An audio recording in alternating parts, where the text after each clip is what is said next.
Hello everybody. I got the sand in at the 120 level on this English Walnut gun stock for a HW80 brake barrel air gun, and realized I didn't even think about you all as I was doing prior shaping tasks. So maybe I'll film the next stock at those levels, but basically after some basic rough shaping using rotary rasps like these. Then I use a drum sander on this here, maybe you can see it across the room. Yep, right there. That gantry head style drill press. It's cool. I can move the drill head in or out, as well as change its angle, and that's actually the key element for how I use it, which is as a rotating spindle sander. It just doesn't oscillate. I do the oscillation, manual oscillation. Anyway, back down here. So then the next step is 80 grit and some drum sanding. Get this here shaped for the trigger guard, and in fact I'm going to play with the fit again. I left the wood a little bit proud of the metal, and maybe I should take it down a little bit further right to the metal. But anyway, so then when it's looking pretty much like it's finished shape and no major divots, 80 grit on this. This is in 120, but 80 grit on this to create fair lines. Identify lines, create lines where maybe there wasn't one before.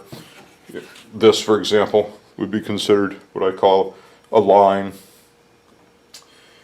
And then soak it with oil and cure that good, as much as you can, because it soaks so deep into the wood, in a warm room under the heat, in front of the heater, on the dashboard of the truck, wherever I can get the most warmth for no further energy than I'm already expending. And then another 80 grit fair sand. And that first level of oil, it's going to make the wood look dark, and then as you sand it, it's going to look white, but any craters are going to show up as dark, still stained looking, not stained, oiled looking wood. Got to watch out. Sometimes color can look like, I don't know if you can pick that up, there's a little spot of color there. It's different. It could look like, is that a divot? Maybe it's a divot. Sometimes you find yourself really sanding on a section thinking it's a divot, and it's not going away, and then you realize, oh, it's not a divot. It can help to run your fingertip over it, a fingernail through it, or spread some dust in it and sand it, and if the dust stays at the bottom of what is a crater, then you know it's a crater, and if the dust sands out, that can be an indication that it's fair. Yep, so now I did 80 grit, faired everything really good, all the last divots are out, all the last shaping, except maybe for this, I might hit that again, but then another soaking of oil, and actually I did 3 soakings. Let it dry for a couple hours. It's not really cured by any means, but just wet. It's just sticky enough in the wood that the fresh application going on with the brush isn't going to soften, dissolve that first layer, and you're not going to get any build at all. You're going to end up with 1 layer's worth of oil, but you did it twice. So it's just fairly sticky. You don't want to pull the previous level out and mix it up with the new. And so maybe 3 or 4 soakings with a paintbrush, and really soak it in and wipe it off with shop towels. They're lint free, but at this stage it doesn't really even matter, but I do. And so now I'm doing it, so that was 80, and then I hit it pretty good with 120, and I could see there was a ton of spots where 80 grit scratches still were, but I wasn't trying to be like perfect with the 120. And I suppose one could, and I have done that before, and just really hold off using oil as long as possible, really get the wood well sanded. But even then, there's going to be, you get the oil on there, and then all of a sudden, once the light refracts off of those scratches, there's going to be a ton of scratches from previous sanding levels that you didn't see. And if it's 2 sanding grits ago deep of a scratch, well, pretty much you got to go back to that grit. So what I typically do, plus I'm so excited to see what the wood is going to look like, with oil on it. So typically I go ahead and sand down those first 3 or 4 coats. And again, once the coats were on, I could see it was covered in scratches, 80 grit and 120 scratches. So now I'm giving it a really good 120 sand, and I'm using a sanding block as much as possible so as to keep edges square, and to maintain flatness. You get up to 320, I prefer to use my hand, because 320 is not going to create valleys and ridges or, unduly remove wood. And it seems like with 320, it's almost like hand rubbing a rubbing compound, except that the rubbing compound particles are glued to a piece of paper. Anyway, so that's what I'm doing. As I'm going along, I'm seeing these are 80 grit scratches from the sanding belt when I was shaping this on the sander. So I see these vertical marks here, and it's like, they're so tiny, they won't disappear. But when you get down to the 320 level and 40 coats of oil in the wood, they're just going to majorly stand out and be significantly visible.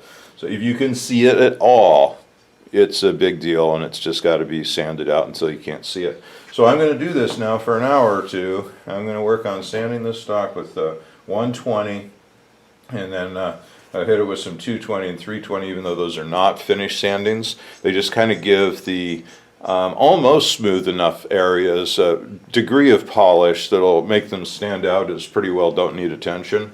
And it'll also really make the 120 grit scratches stand out by having polished over the top of them with 320 just for a few minutes. It's not like a major sanding.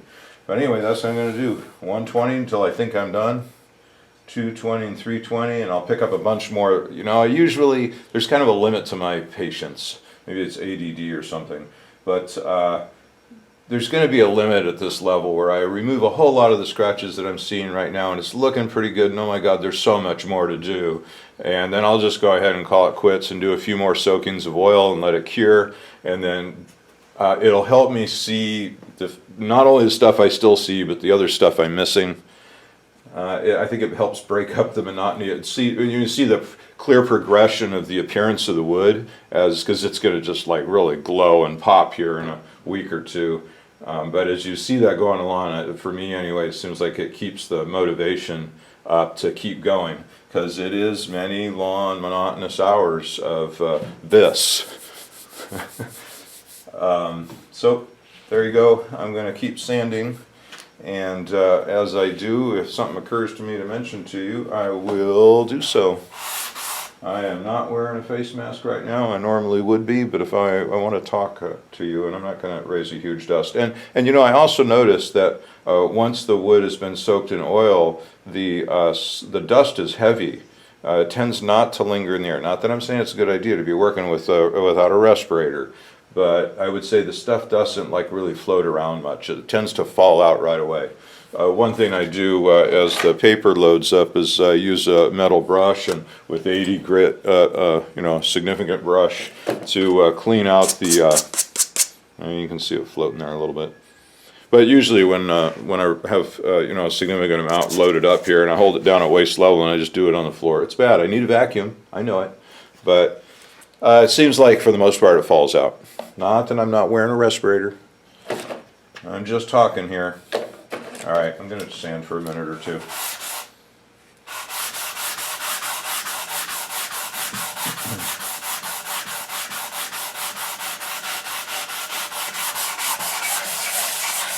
On these kind of curves, if you keep going back and forth straight, you'll sand lines into the curve.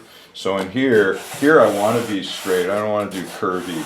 I want to maintain this flatness, and I want this to just be fair all the way across, and the curve is slight enough that this kind of conforms to a wider area than just a sharp line. But as I get to the more curvy area, I'm going to be sanding more of a sharp line. And so here I transition to a rotary motion. Still with lots of lawn back and forth, but with a rotary aspect.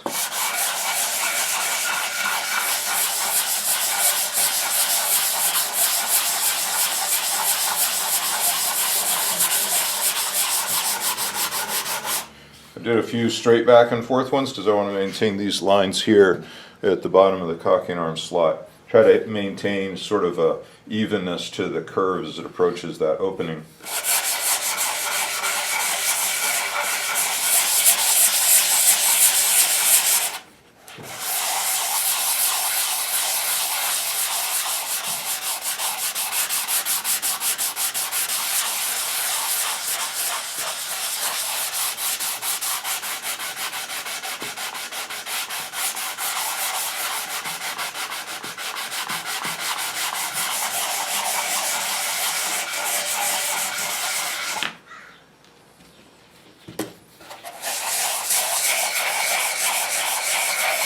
And then see here, I'm doing the rotating motion and see how it's sanding there on that edge, and it's sanding here on this edge, and it's missing this. That's because we don't have a smooth transition to that curve right there on that line. So I'm going to work this a little bit.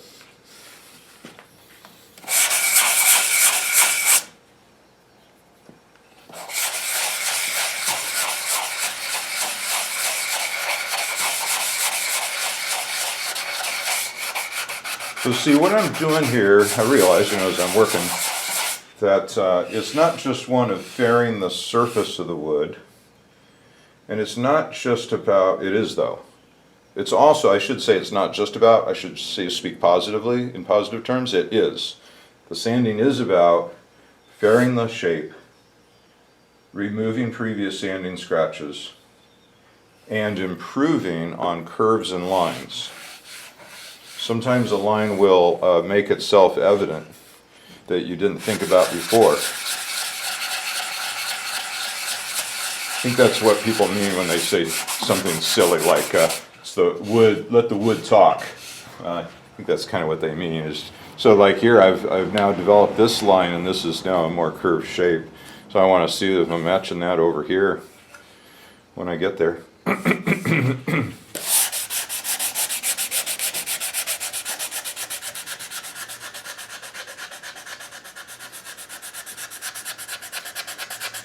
I'll get in here with the finger. I'm just doing everything I can reach with the sanding block first.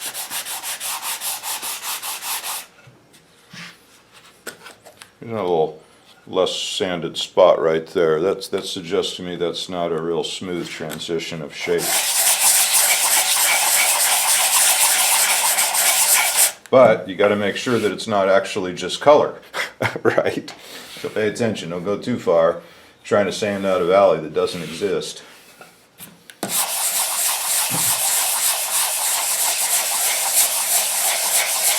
As I do this, I see 80 grit belt sanding marks.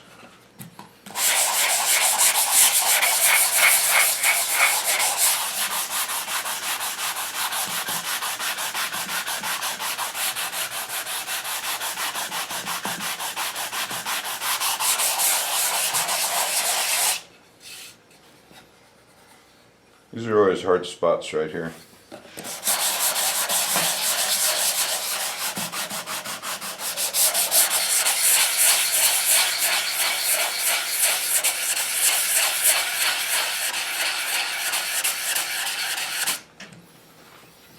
Yeah, we got that same line here. And there it is. And make sure I don't go up there too high.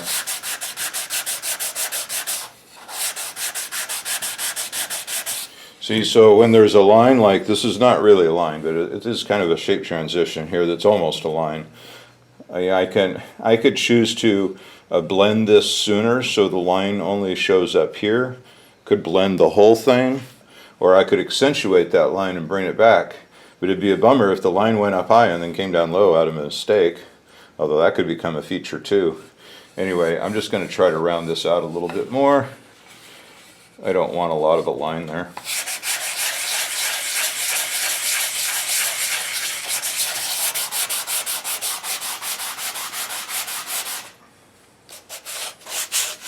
So if you build up sticky bits of gooey finish oil in the paper, those are called corns. And that means that one, use a wire brush to clean them out and just keep working, because what do you want to take your whole life about this? Or go cook it some more in a warm space and get that finish more dried so it cuts, that is sands, rather than just balls up and gooey. Or move back to a coarser grit that'll handle the those corns, those gooey balls of thickened oil that's being pulled up out of the wood, handle it better and be easier to take out with the wire wheel. Of course, that's kind of a bummer if you have to do that after you're pretty well done at 80 and now you want to go back to 80 just because of corns. So at some point maybe the right solution is to go warm the stock for another day and, you know, get it pretty well dried. Cured, I guess would be a better word. Dried, I suppose. Yeah, dried. It's going to be volatile, so it must evaporate out, I guess. So I got another project going on over here. I made this big 5-inch steady rest for my lathe, which I'm about to put up there because I need to remove the tailstock and check how the size is going. That's gonna, that rod is gonna be going in this massive, 2 of these actually, flange bearings for the new telescope build.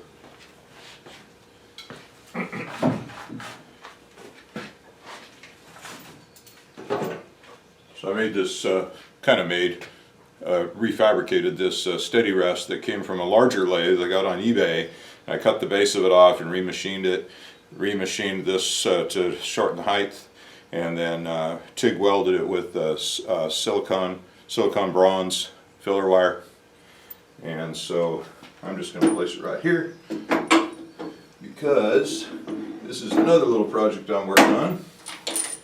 But I don't want to take time away from sanding right now, just to play with my really cool steady rest.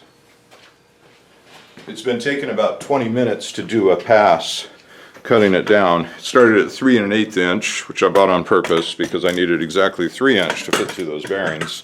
And aluminum has a variance in its size. You can't count on 3-inch rod being exactly to the 1,000th 3 inches. Alrighty. Yeah, this is looking really good.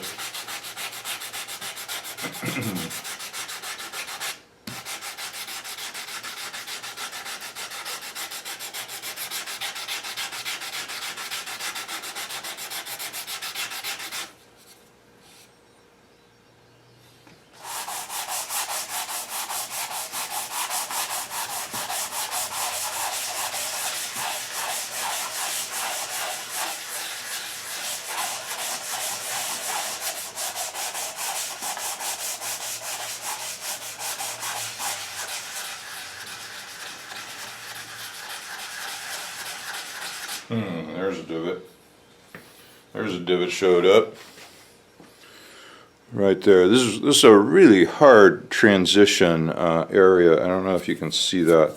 Slightly dark spot right there.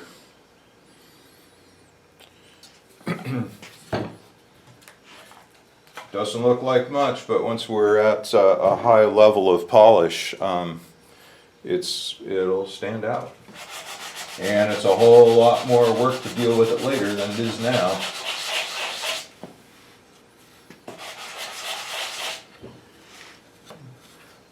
Yeah, this transition to the area behind the pistol grip is, I find it's really challenging.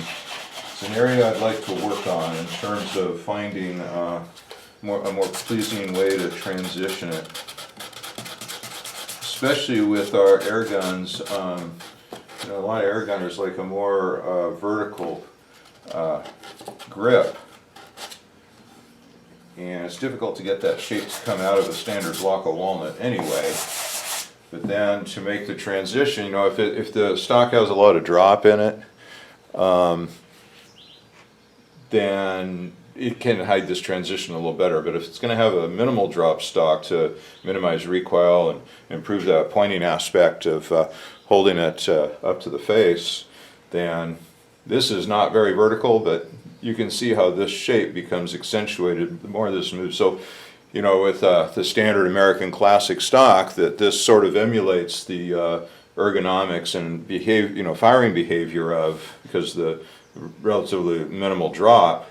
But those stocks, the pistol grip was almost part of the butt stock. It was very laid back and really accentuated that leaning forward with face far forward on the stock that the low drop kind of stock requires. Anyway, when we put, you know, a more normal pistol grip, normal for us air gunners on, and combine that with an American classic butt stock, this is just going to be a tough transition here. So it is what it is. Now, when it gets more extreme in some PCP guns, what we see a lot of the manufacturers do, and I've emulated this myself, is continue this as a big cutout. So, you know, it's kind of like this radius just becomes really big, and it helps visually hide the sort of ungainly attachment of the buttstock to the pistol grip that it would otherwise look like. So anyway, you know, PCP guns, the cheek is raised up the diameter of the air tube. Well, I should say PCP guns that have triggers hanging out the bottom of the air tube, is that pushes the sight plane up by the diameter of the air tube from what you would consider a normal gun. And when we do that, then that means the top of the cheek piece has to go up the diameter of the air tube above what would be a normal gun. You know, if we would call this like I call this normal, right? It's more firearm shaped, it's break barrel air gun. But now if we were to move this whole buttstock up another 1 3/8 higher, wow, what's that doing to this transition now? So that's when we got to do something really extensive with that curve. All right, enough talking.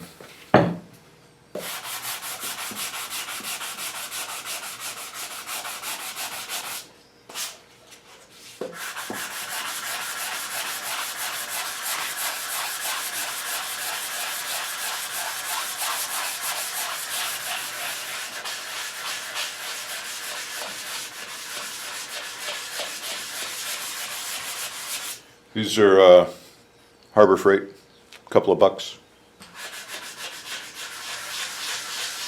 Early on in the shaping process, I also use aluminum T-bar stock with 80 grit belt sanding paper, 3M77 glued to it. This really helps in quickly shaping fair, really rough surfaces.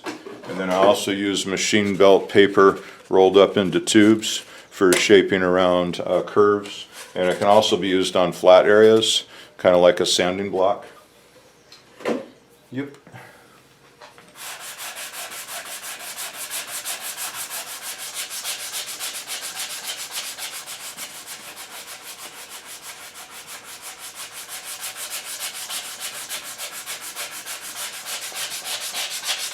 I just try to get everywhere I can with the straightening aspect, the fairing aspect of a sanding block, but I'm quickly running out of places I can reach with it, and we'll transition to my hand, fingers.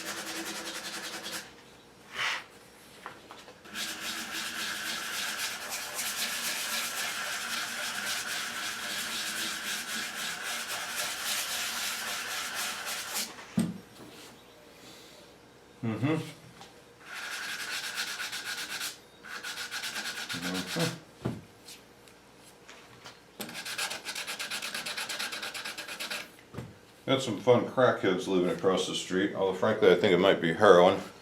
There's an old lady lived there, and apparently she died here recently. Cancer. She looked pretty bad there since I've been here.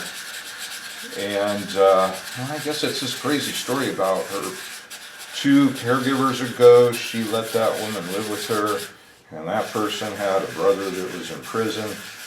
And then that person got out of prison and tried to start living there with them all, and so she kicked them out. Well, now she's dead, and they're back, along with a number of buddies, and a couple of pit bulls, one of which the other day bit the shit out of one of their people. And I've seen running around loose. I called in twice about the thing. So we're hearing this, decent neighbor folk are hearing that the family is supposed to be flying out here from Louisiana or wherever they are to take possession and control of the house. I hope that happens, if they can actually travel. But on the other hand, now that I'm talking about it, maybe I don't want their disease risk up here. Crackheads are a known, I use that term colloquially, you know, like Kleenex, right? I don't think it's crack, but they're not good neighbors, I guess, but they don't have COVID-19.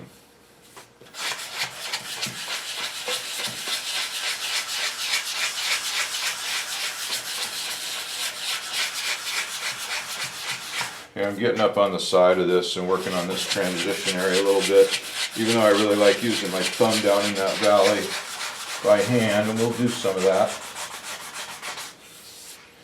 Like I said, I just try to do as much as I can with this sanding block. It's not really a block though, I guess they call it that. It's got a foam pad, so it's got a little forgiveness. Oops, sorry, I'm in the way, huh? I've used sponges too. Use sandpaper to a sponge. Not for gunstock work, but I've done that trick.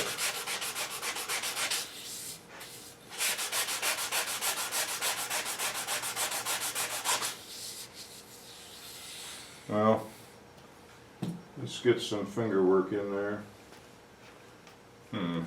Oh, I made a pile of sandpaper over here. Sometimes I probably will, likely in fact, use 3M77 and glue the sandpaper to my fingertip. Stuff barely sticks, but maybe make your finger sticky enough that you can reach it down in there without also trying to hold it. But I anticipate frequent changing of location. I'm just going to hold it like this. Now there's a couple different ways you can approach, or I approach, sanding in the curves. That's clearly one way, and I'm trying to work up to the edge. But I see here that my edge is starting to get a little rounded. It might have been earlier when I was using the sanding block up here. So I can pinch it like this and work the top of the curve back in there a little bit and redevelop, if you've lost it, that curve that you're looking for, and bring it up to where the wood doesn't fall off here on the edge, so it's a new straight line. So this is part of what I talk about when I say part of the process of sanding is maintaining or finding lines. And that's what I'm talking about. If you let that go too far, you end up with some severely rounded edge. It'll be a lot of work to remove, to fix later when you're in finer grit. It's better to deal with it now.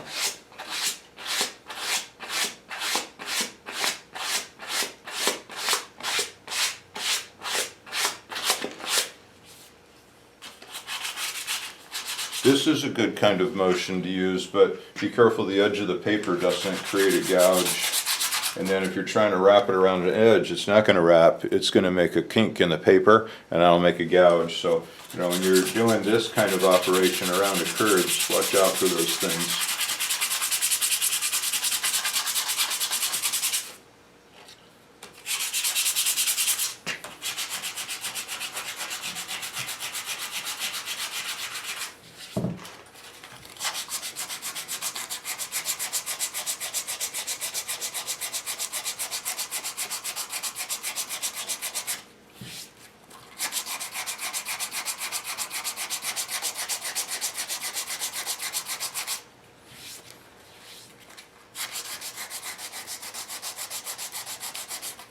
People say, you hear sand with the grain. I would take that with a grain of salt. So there's times where I think it's advantageous when removing wood to sand across the grain. Seems like you get faster wood removal. And yeah, it does leave scratches more than going with the grain appears to leave. But they're actually there either way. And by the time you get to the polishing stages of finishing, every pore, all the pores of the wood are going to be filled with oil. All those sanding scratches, no matter what direction they go in, will be completely sanded out and polished. And then the wood becomes a plastic-like surface, not even surface, to some depth. It's just filled with so much hard oil that cures kind of like plastic. So as you reach those more filled levels, it doesn't really matter what direction you sand in, because the grain isn't really in factor anymore. The whole surface is kind of plastic-like, more than wood-like. Anyway, I'm just going to keep going. It certainly does make it look nicer as you go through the grits, though. If you sand off your, I went this way for a little bit and it left a ton of scratches, but it did so well. They're really nice things. I was willing to accept those scratches, but then I went ahead and took them out. And there really isn't a whole lot of reason to do that, like I said, except that, well, every time I oil it, I want to see it the best it'll look, because I just can't wait to see what it's going to look like finished. it's going to be incredible. This is a very special piece of wood. English is getting very expensive, very rare and very expensive. You know, we may be in the last generation or three that even has walnut gun stocks available to them.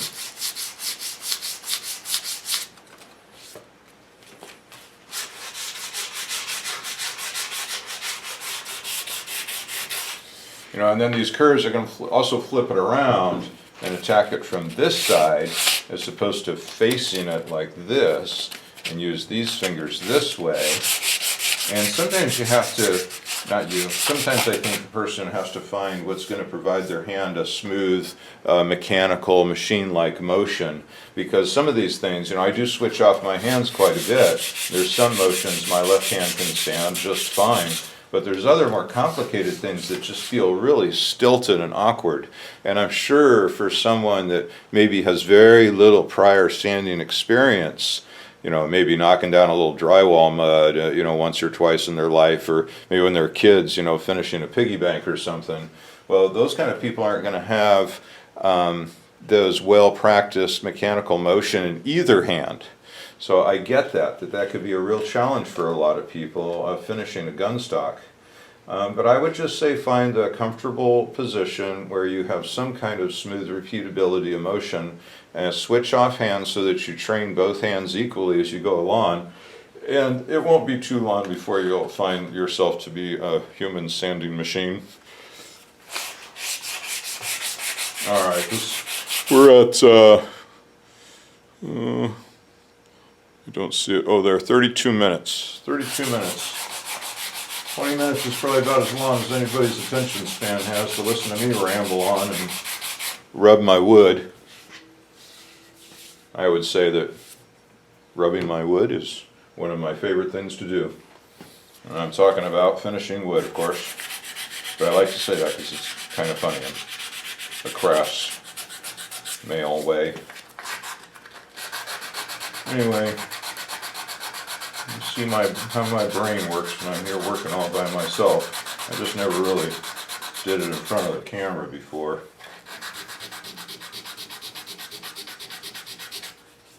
Sorry about that. Okay, we'll see you soon. Michael out.